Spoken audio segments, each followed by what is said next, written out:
Hello, wine lovers! I am Yaroslava, sommelier and wine educator, your guide on this journey through the world of wines, spirits, and cocktails. The legendary Sauternes, the white pearl of Bordeaux, is often hailed as the greatest sweet wine in the world, and rightfully so. Even today, despite a decline in demand for sweet wine, Sauternes maintains its prestigious status. But what gives Sauternes its exceptional taste and high price? The secret lies in unique combination of noble rot, Botrytis cinerea, the distinctive climate of the Sauternes region, and the meticulous work of winemakers.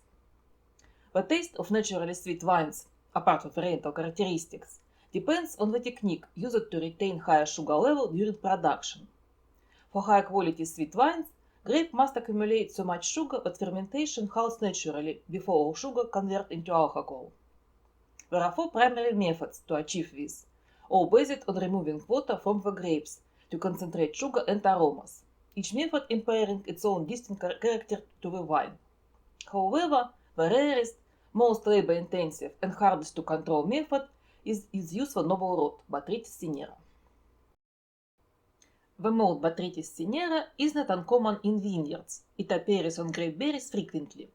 However, among winemakers, it goes by two different names, depending on the conditions.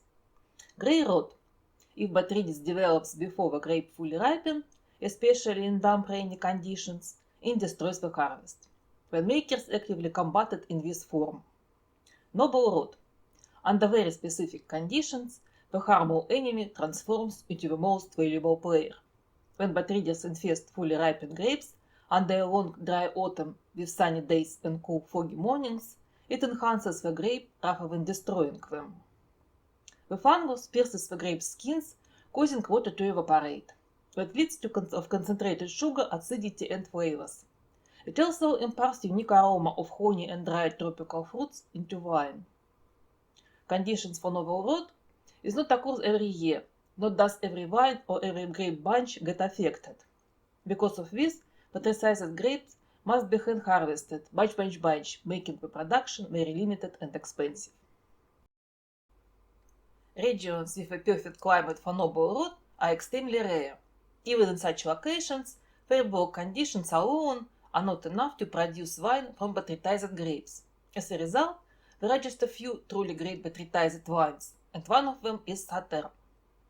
The Graff wine region, located south of Bordeaux, contains two neighboring sub-regions, Sauternes and Barsac. Like the rest of Bordeaux, these areas have been producing wine since the Roman Empire.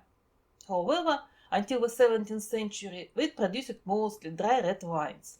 At the time, England was the primary importer of Bordeaux wines, and the English preferred dry claret. That changed in the 17th century. The Dutch merchants turned their attention to Bordeaux.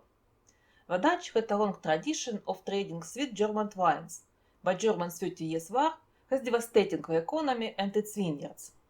Seeking an alternative source, the Dutch recognized that Sauternes had ideal condition for producing late harvest sweet wines. Bringing white grape varieties and winemaking techniques from Germany, the Dutch modified the region's production. By the end of the 17th century, Sauternes had already earned the reputation for exceptional sweet white wines. The late harvest method is a traditional technique for crafting high-quality sweet wines. It relies on a long, warm, and dry autumn. Once the grape fully ripened, they are left on the vine for several weeks, slowly losing water and developing higher sugar concentration and rich aroma. For wine made with noble rot, the process requires even more delicate balance. Warm, dry days, necessary for proper ripening and concentration of sugar. Cool, foggy mornings, essential for activating noble rot, allowing it to pierce the grape skin and enhance complexity. Limited moisture, just enough for noble rot to thrive, but not too much, or it turns into the grey rot, which destroys the harvest. The Graff region, on the left bank of the Garonne River, enjoys a long, warm autumn similar to the rest of Bordeaux. However, Sauternes and Barsac have a crucial geographical advantage. A small tributary, the Sérène River, feeds into the Garonne. The Sérène's water is colder than the Garonne's, creating the cool morning fogs that blanket the vineyards of Sauternes and Barsac. These fogs are essential for the development of noble rot, make it this region one of the places in the world where botrytized wines can be produced more or less consistently. It is unclear whether the winemakers of Sauternes were using noble rot before the 18th century, or if they were simply producing late harvest wines. However, by that time, the practice of botrytized winemaking was already well known in Germany and Hungary, Tokai. Additionally, some historical documents referencing Sauternes mention a secret technology suggesting that botrytized grape were adopted relatively early in the region. By the late 17th century, Sauternes wine had gained worldwide fame. In 1787, Thomas Jefferson visited Chateau d'Yquem, the most prestigious estate in Sauternes. He declared its wine the best white wine in France, and promptly ordered 250 bottles of the 1784 vintage for George Washington and himself. Today, the Sauternes region consists of 5 communes: Barsac, Sauternes, Beaume, Fargues, and Prignac. All 5 are allowed to produce wine under the Sauternes Appellation Contrôlée. However, Barsac had the unique right to label its wine under its own Barsac Appellation Contrôlée, as its vineyards, located on the west bank of the Saône River, have unique soils, producing wine that are lighter bodied compared to the rest of Sauternes. The classification system for Sauternes wine differed from the rest of Bordeaux. Instead of a complex ranking system used for red wines, Sauternes wines are divided only in 2 categories: Duxumer Cru, 15 wineries, and Premier Cru, 11 wineries. There is a single exception, Chateau d'Yquem, which was given its own exclusive classification, Premier Cru Superior, due to the matching prestige. No other Bordeaux estate holds such a high status. Sauternes and Barsac use the same white grape varieties as the rest of Bordeaux, but their proportions in the fibril blend differ significantly. Semillon, the dominant variety, covering 80% of all vineyards. Its thin skin makes it highly susceptible for Botrytis cinerea, which enhances the wine complexity. Semillon contributes a rich structure with flavors of bivax and apricots. Sauvignon Blanc, adds herbal aroma and acidity, providing the freshness needed to balance the sweetness of Semillon. Muscadel and Sauvignon Gris, used in small amount to add additional aromatic complexity. After the grapes fully ripen, they are left on the vine for several weeks, giving noble rot a chance to develop. However, in some years, Botrytis failed to appear at all. When this happens, the grapes are used to produce dry white wine under the Bordeaux Assy rather than Sauternes Assy. While rare such years do occur. For example, in 2012, Chateau d'Yquem did not release any Sauternes due to the favorable weather conditions. If rainfall is excessive, noble rot can turn into the grey rot, which destroys the grape entirely. Additionally, because Botrytis develops unevenly, vineyard workers must handpick the botrytized grape over multiple passes throughout the harvest season, selecting only the grapes in the right condition. The combination of weather risk, the possibility of losing the entire harvest, and labor-intensive hand harvesting by the skilled worker all contributed to the high price of Sauternes. For grapes to develop the ideal sugar concentration, they must remain on the vine long enough for noble rot to reduce their water content significantly. According to regulations, grapes for Sauternes must reach a minimum sugar concentration of 220 light grams per liter of juice, considerably higher than 162 grams per liter required for dry white Bordeaux. This high concentration sugar ensures that some residual sugar remains in the wine after fermentation. While Sauternes must have a minimal alcohol content of 13%, its level of sweetness is not strictly regulated. Instead, its batch is evaluated by experts to confirm that it meets the necessary sweetness and balanced requirements. On average, Sauternes contains between 120 and 220 grams per liter of residual sugar, making it an exceptionally sweet wine.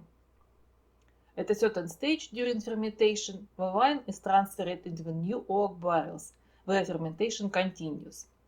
While dry white wines typically requires a few weeks for fermentation, fermentation of a Sauternes can take up to a year, as the yeast are inhibited by high concentration of sugar. Once fermentation is completed, Sauternes undergoes barrel aging for 18 to 36 months, exclusively in the new oak barrels.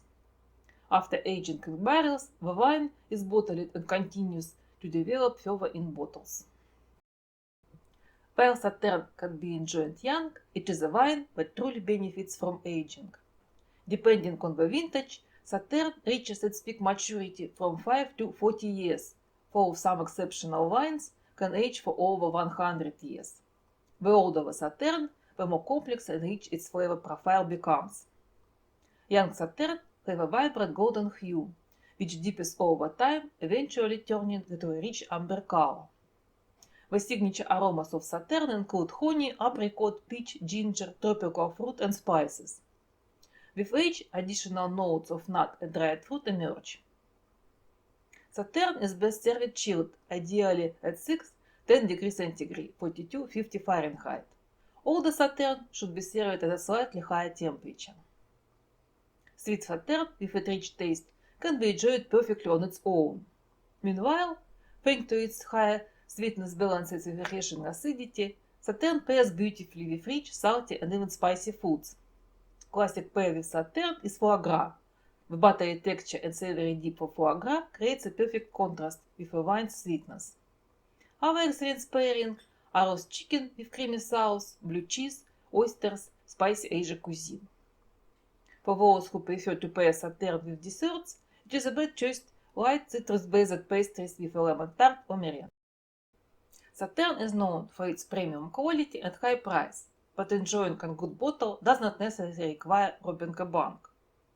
While the legendary Chateau d'Yquem can cost up to $1,000 per bottle, excellent Sauterne from less known but still reputable chateau can be found for as little as $30 per half bottle, the standard bottle size for Sauterne. Young vintages are typically less expensive, while still offering a delightful tasting experience for sweet wine enthusiasts. However, be aware of misleading labeling. In the United States, a sweet desert wine labeled Sauterne with lowercase s and no s at the end is produced, but it has no connection to authentic Sauterne from France. This is a merely attempt to make money on the prestige of a famous French name. The primary producers of this American Sauterne include Kidim, Pleasant Valley, and their family from New York and California La Salle. Not only this wine unrelated to real Sauterne, but Kidim's version is not even sweet, it is a dry wine. Today I have a Folie Noir Sauterne 2022. 80% Semillon, 15% Sauvignon Blanc, and 5% Muscadel. Let's try.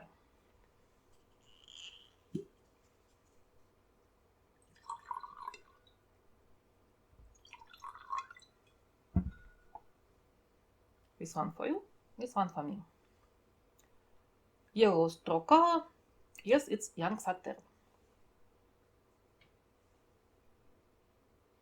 White flower, honey, apricot.